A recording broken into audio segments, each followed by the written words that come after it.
En fait, tu peux comparer à n'importe qui, mais là, en ce moment, je vais même plus loin. Il va tellement mal, ça se voit, il respire le malaise.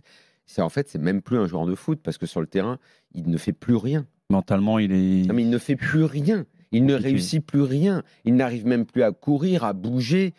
Ça, c'est presque. Bon, après, on n'aime pas Mbappé, mais. Non, mais là, c'est gros. Là, il est vraiment au fond de la mine. Bon, on y reviendra plus en longueur tout à l'heure. C'est une vraie question de savoir s'il peut se relever. Je ne sais pas. Le problème, c'est qu'à Madrid, tu n'as pas le temps. Mais tu as souvenir d'un joueur que tu as vu en un an disparaître comme ça, être mentalement atteint au point de même plus bouger sur un terrain et revenir de tomber de ton piédestal et de retomber. Tu comptes la moitié de saison dernière alors quand tu dis un an.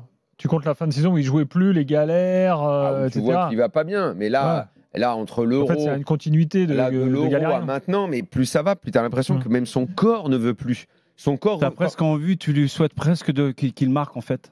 Écoute, quand il y a eu le péno. Non, sincèrement. Moi, je le trouvais antipathique ces derniers mois, mais là, quand je vois ce qui se passe depuis des semaines, je ne vais pas dire que j'ai de l'empathie, mais je lui souhaite pas du mal en fait. J'ai envie que ça s'inverse en fait, parce que ça va beaucoup trop loin. Écoute, quand il y a eu le péno, je l'ai regardé.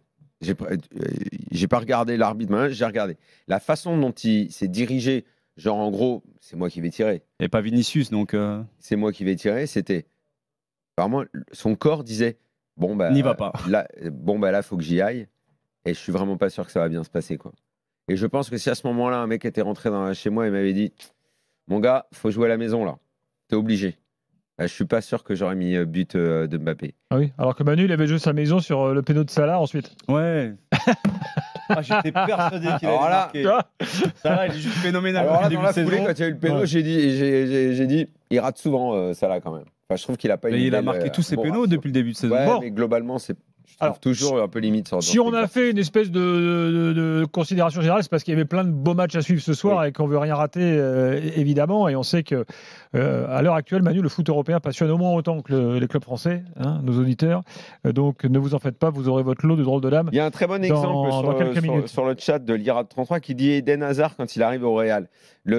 C'est un très bon exemple, mais la différence, c'est que je pense qu'Eden Hazard. Il était en surpoids quand il est arrivé. Je pense qu'il le voulait. Enfin, il n'avait plus envie. Je ne suis pas sûr que Mbappé, ce soit une chute volontaire. Eden Hazard, c'est un peu comme s'il avait renoncé. Il a renoncé, il voulait. C'est compliqué de trouver une explication, Daniel, avec tout ce qui se passe depuis 16 mois. J'ai l'impression qu'il veut, il aimerait, mais que son corps ne veut plus, qu'il n'y arrive plus, que c'est fini là.